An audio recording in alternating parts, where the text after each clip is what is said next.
فرمائیے آفتاب صاحب، کوئی سوال ہے یا یہ سوال ہے میرا؟ اچھا بتائیں پھر، لیکن یہ لمبا ہو جائے گا، لمبا ہو جائے گا. باغ فدق کا میں چاہتا ہوں کہ وہ جو کہتے ہیں کہ بڑا ظلم کیا حضرت ابو بکر صدیق نے حضرت ان کے اوپر، ان کا نام مجھے حضرت فاطمہ رضی اللہ عنہا تھا، موروثی حق تھا جس سے حضرت ابو بکر نے محروم کر دیا، یہ کہہ کر کہ رسول اللہ صلی اللہ علیہ وآلہ وسلم کا ورثہ، وہ ورثہ جو خدا تعالیٰ نے آپ کو چیزیں عطا کی تھیں، آپ نے خود فرما دیا کہ میری اولاد وہ ورثہ نہیں پائے گی، لیکن اس کے باوجود جتنا حصہ آپ نے اپنے لیے استعمال کیا اور مخصوص فرما لیا، اس کا ورثہ پھر بھی تقسیم ہوا. اس لیے یہ بنیادی مسئلہ ہے جس کو سمجھنا ضروری ہے.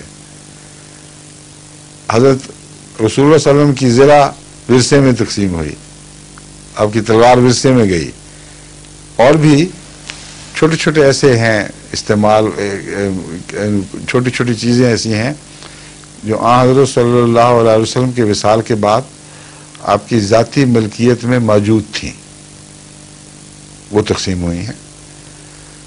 مگر تمام عالم اسلام کی فتوحات کے نتیجے میں جو کچھ ہاتھ آیا، اس سے اگر وقتی استفادہ آپ نے فرمایا ہے تو اپنے خاندان اور جائیداد کا حصہ نہیں بنایا اس کو، اور اس پر باقی آپ کی ازواج مطہرات نے بھی کلیم نہیں کیا اس سلسلے میں.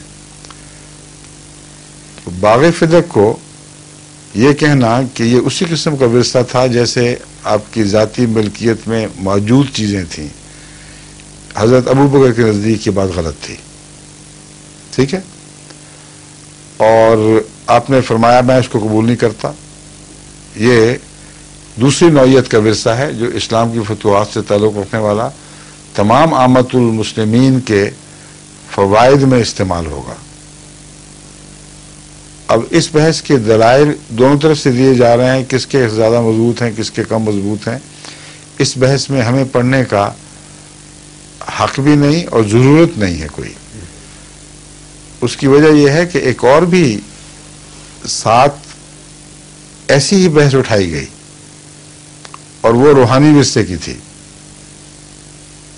اور اس بحث میں جو زیادہ اہمیت رکھتی تھی، خود حضرت علی فتویٰ دے بیٹھے ہیں کہ ابو بکر کی بات درست اور میری بات غلط، یا میرے متعلق یہ کہنے والوں کی بات غلط. شیعوں نے یہ مسلک بنایا اور کہتے ہیں کہ حضرت علی رضی اللہ تعالیٰ عنہ بھی اسی مسلک پر قائم تھے کہ خلافت آپ کو ورثے میں ملی تھی، اور باغ فدق کی کیا حیثیت ہے خلافت کے سامنے؟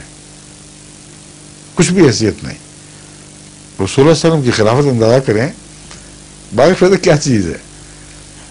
اب حضرت ابو بکر صدیق کے زمانے میں جب حضرت علی رضی اللہ تعالیٰ عنہ نے آپ کی بیعت کر لی تو روحانی ورثے کا جھگڑا تو وہیں طے کر دیا.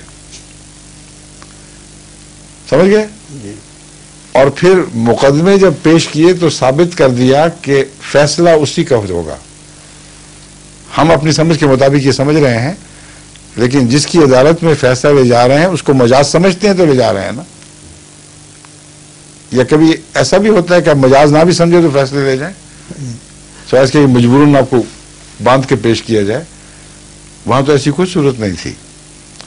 حضرت علی رضی اللہ تعالیٰ عنہ کا استنباط اس سے برعکس تھا، جو میں نے ابھی آپ کے سامنے حضرت ابو بکر صدیق رضی اللہ تعالیٰ عنہ کی سوچ کے طور پر پیش کیا ہے. آپ کا استنباط یہ تھا کہ باغ فدق ان چیزوں میں سے ہے جس کو حضرت صلی اللہ علیہ وسلم نے اللہ تعالیٰ کے حکم کے تابع اپنی ذات میں استعمال کے لیے مخصوص کر لیا تھا، اور سارے اہل بیت اس سے استفادہ کرتے تھے. اس لیے ایک ایسا ذریعہ معاش ہے جو الہی احکامات کے مطابق حضرت صلی اللہ علیہ وسلم کا ذاتی حق بن گیا تھا.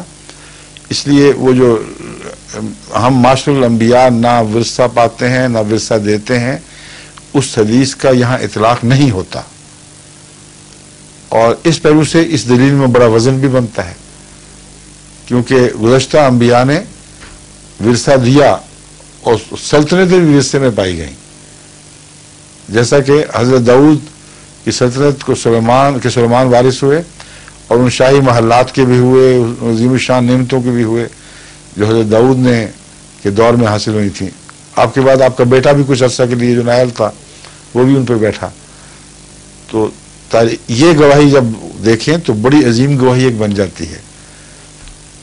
اب دو چوٹی کے بزرگ بہت ہی عارف باللہ اور عظیم انسان ہیں جو استنباط میں ایک دوسرے سے اختلاف کر رہے ہیں، اور استنباط کا اختلاف جائز ہے، مگر فیصلہ اس کا ہوگا جس کو خدا مجاز بنا دے۔ بس حضرت علی رضی اللہ تعالیٰ عنہ نے جب وہ فیصلہ قبول فرما لیا اور پھر جھگڑا نہیں کیا، نہ بیعت فسخ کی کہ آپ تو جابر ہیں، آپ تو غلط فیصلے کرتے ہیں، سر تسلیم خم کیا اور کامل وفا دکھائی۔ اب کون سر پھرا ہے جو اس مسئلے کو دوبارہ اٹھائے، ان جھگڑوں میں پڑے اور آج یہاں فیصلے دینا شروع کر دے کہ حضرت علی غلط تھے، ابوبکر غلط تھے؟ نہایت ہی احمقانہ کوشش ہے۔ اس لیے مجھے تو ان بحثوں میں کبھی دلچسپی ہوئی نہیں، سوائے اس حد تک جو میں نے بیان کی ہے۔